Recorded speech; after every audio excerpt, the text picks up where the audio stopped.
Avant de plonger dans cette histoire incroyable, pensez à vous abonner à la chaîne et à activer la cloche. Ici, chaque récit a quelque chose à dire, et vous ne voudrez pas en manquer un seul. Paul Henderson était un homme de 62 ans, au regard doux, aux cheveux gris clairsemés et à la voix toujours posée. Ancien professeur d'histoire au lycée de Maplewood, une petite ville paisible de l'Ohio, il avait consacré sa vie à transmettre aux jeunes générations la passion du passé, la valeur des leçons tirées du temps et l'importance de la mémoire collective. Même après sa retraite, Paul était resté une figure respectée dans la communauté. Il participait à des conférences locales, organisait des visites historiques et écrivait parfois des chroniques dans le journal du comté. Mais depuis l'arrivée d'un nouveau petit être dans sa vie, tout avait changé. Lorsque sa fille unique, Sarah, avait donné naissance à Ethan, quelque chose en lui s'était réveillé, comme une seconde jeunesse, une nouvelle mission. C'était un amour profond, presque sacré, qui s'était noué dès le premier regard. Paul voyait en Ethan bien plus qu'un petit-fils. Il voyait un héritier de tout ce qu'il avait aimé, compris et transmis.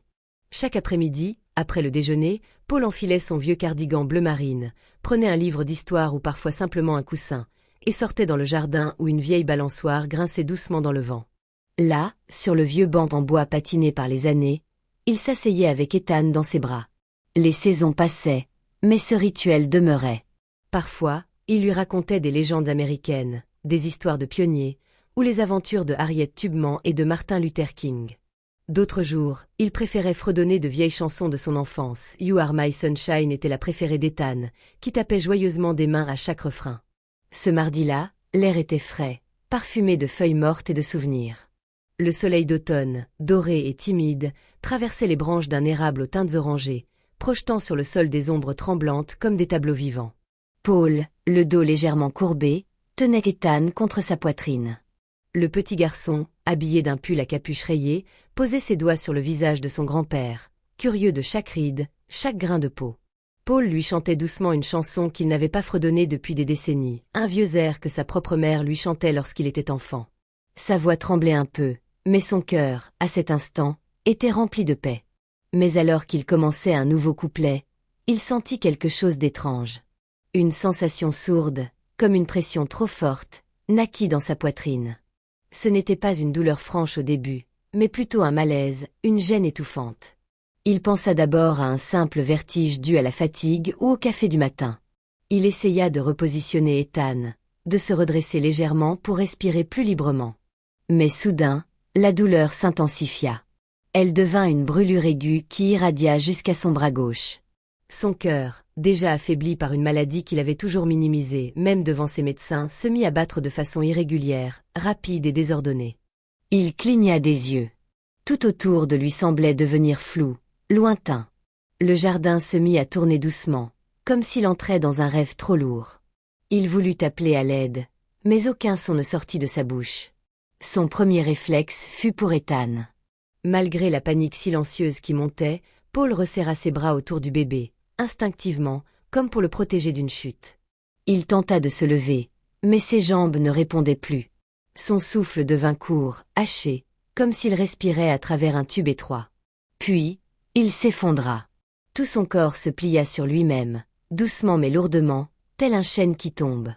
Il glissa lentement sur le banc, s'étalant sur le sol du jardin, tenant toujours Ethan contre lui, dans un dernier acte de protection. Et c'est là, dans ce silence soudain, que la magie inattendue du lien entre Paul et son petit-fils allait se révéler. À cet instant, tout aurait pu basculer vers une tragédie. Le vieil homme était allongé sur le sol, son visage pâle figé dans une expression de douleur, ses yeux mi-clos luttant pour rester ouverts. Son bras gauche encore replié autour du corps minuscule d'Ethan, comme s'il refusait de le laisser tomber, même dans l'abandon. Le jardin était silencieux, mis à part le léger froissement des feuilles dans le vent, et ce calme étrange, presque irréel, semblait suspendre le temps. Mais au cœur de cette immobilité, une énergie inattendue se manifesta. Ethan ne cria pas immédiatement. Il n'hurla pas comme l'aurait fait un bébé ordinaire confronté à la panique. Il se redressa lentement, s'aidant des bras tremblotants qu'il savait à peine encore utiliser. Ses yeux, d'un brun profond, se posèrent sur le visage de son grand-père. Quelque chose dans le silence de Paul, dans cette immobilité soudaine et anormale, déclencha chez lui une réaction instinctive, peut-être pas de la compréhension, mais une forme de conscience pure, animale, ancienne. Il balbutia quelque chose, un mélange de syllabes confuses, et posa sa petite main sur la joue froide de Paul. Mais il n'y eut pas de réponse. Alors, dans un élan qui défiait son âge, Ethan se tourna.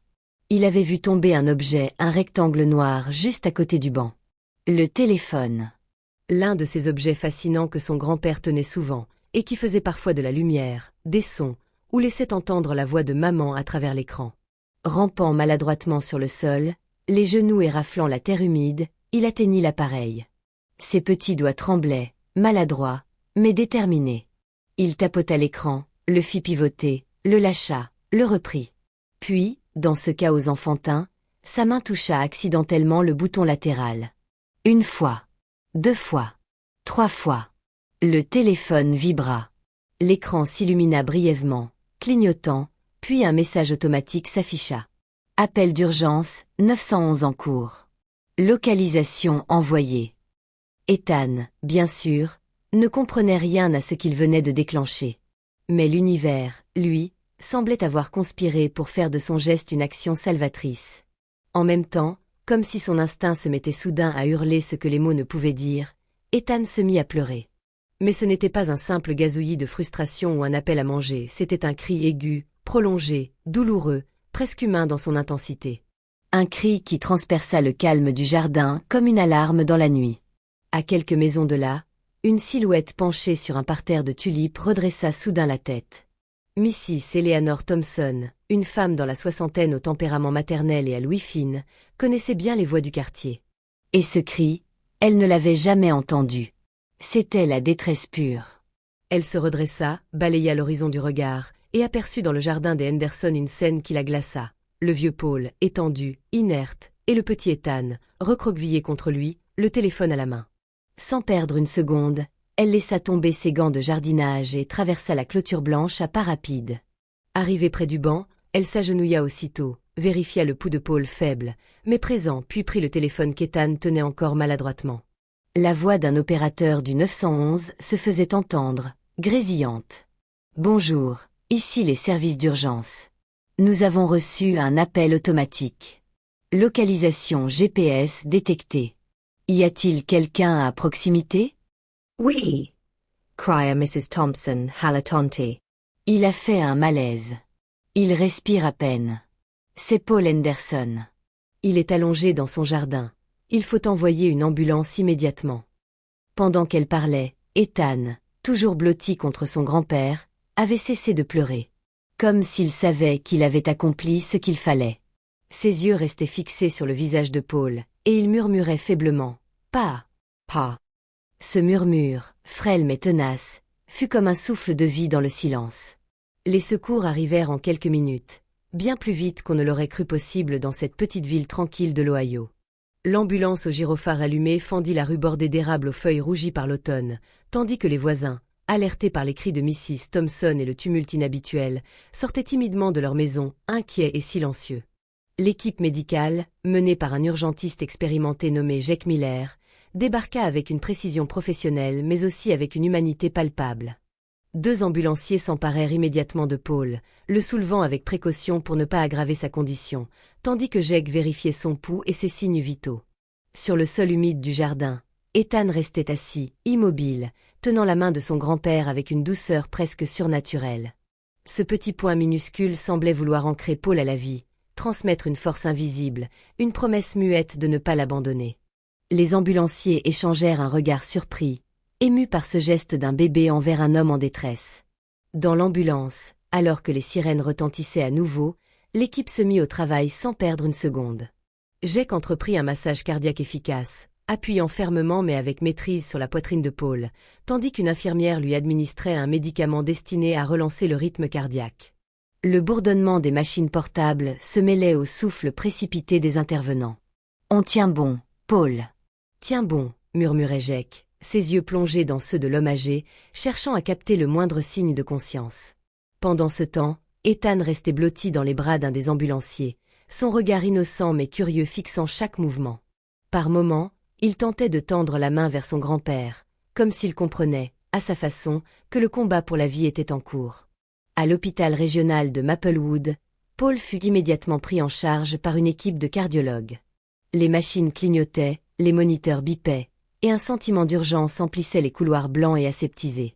Après une batterie de tests, le diagnostic tomba, une crise cardiaque majeure, aggravée par une maladie coronarienne longtemps cachée et non diagnostiquée. Chaque minute avait compté. Grâce à l'intervention rapide, cependant, Paul avait une chance réelle. Son cœur fragile avait été stimulé à temps, évitant une défaillance complète. Les jours suivants furent une épreuve de patience et d'espoir. Paul restait souvent dans un état semi-conscient, son corps affaibli luttant pour se rétablir. Mais à chaque fois qu'il ouvrait les yeux, il y avait Ethan, toujours là, assis sur le rebord du lit, ou parfois endormi doucement dans ses bras. Ce petit être, si jeune et si vulnérable, semblait posséder une force invisible, une aura qui illuminait la chambre d'hôpital et apaisait les craintes. Les infirmières, souvent impressionnées, commentaient entre elles. « Regardez comme il le tient. On dirait qu'il sait qu'il doit être le pilier de son grand-père. » Paul, malgré sa faiblesse, percevait ce lien.